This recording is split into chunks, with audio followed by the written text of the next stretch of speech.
Every year, something strange happens across America. Over 100 million people gather around screens, painting their faces, screaming at touchdowns, and riding an emotional roller coaster for 4 straight hours. But sitting quietly among them, or more likely, not sitting among them at all, are millions of other people who feel absolutely nothing. No excitement, no curiosity, not even mild interest. And the strangest part? They can't even explain why. If you've ever been that person, the one scrolling through your phone during the game, secretly wondering what everyone is so worked up about, this video is going to explain exactly what's happening inside your brain. Because it's not about laziness, and it's definitely not about being too good for sports. It's something far more interesting than that. You know the scene.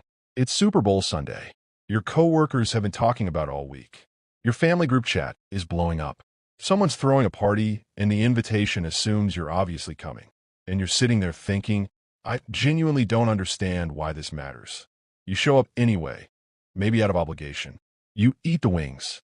You laugh at the commercials. But when the room erupts because someone caught a ball, you feel like you're watching a movie in a language you never learned. Everyone around you is emotionally activated, and you're just present. And then comes the quiet guilt. Am I broken? Am I missing something everyone else has? No, you're not broken. Your brain just works differently. And psychology has a lot to say about why. Let's start with dopamine, because everything starts with dopamine. When a sports fan watches their team drive down the field, their brain releases a hit of dopamine tied to anticipation. The uncertainty of the outcome, will they score, will they miss, creates what neuroscientists call a prediction-reward loop. Your brain is essentially gambling, and it loves it. But here's the thing most people don't realize. Not everyone's dopamine system responds to the same triggers. Research in behavioral neuroscience has shown that dopamine pathways are highly individualized. Some brains light up for athletic competition. Others light up for music, for solving problems, for building things, for deep conversation. The trigger is different, but the mechanism is the same. If your brain never learned to associate sports with reward, watching a football game feels like watching someone else play a video game you've never heard of. There's no internal hook, no loop to pull you in. But dopamine is only part of the story. There's a deeper layer here, and it has to do with identity and belonging.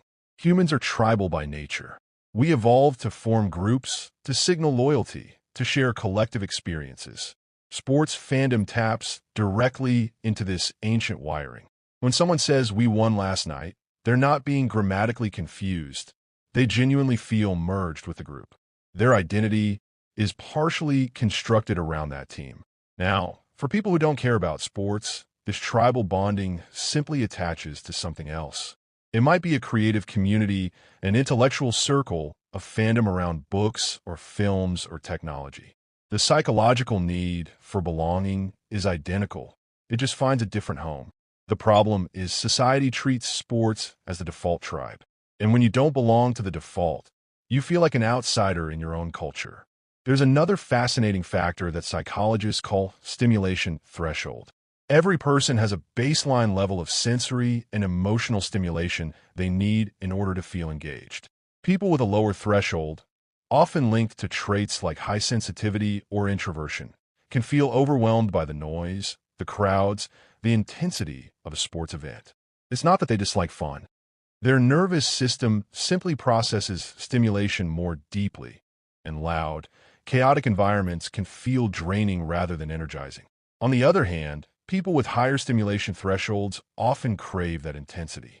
They need the roar of the crowd, the tension of the final quarter. Without it, things feel flat. Neither response is better. They're just calibrated differently. And then there's something psychologists call locus of control. People with a strong internal locus of control prefer situations where their actions directly affect outcomes. They gravitate toward activities where effort equals result. Learning a skill, building a project, running their own race. Watching a game where they have zero influence over the outcome can feel, to them, strangely pointless. Meanwhile, people with a more external locus of control are comfortable investing emotionally in outcomes they can't control. They enjoy the ride precisely because it's unpredictable, because the drama unfolds without their input. It's a fundamental difference in how people relate to uncertainty. And according to research published in the Journal of Personality and Social Psychology, it quietly shapes almost every preference we have, from entertainment to career choices. Here's where things get socially complicated. We live in a culture where not caring about the Superbowl can genuinely confuse people. You'll get the raised eyebrows, the wait, seriously? The subtle implication that you're either pretending or that something is socially off about you. There's an unspoken expectation, especially in American culture, that certain events are universally exciting. And when you don't share that excitement, it becomes a small act of social rebellion, even if you never intended it to be.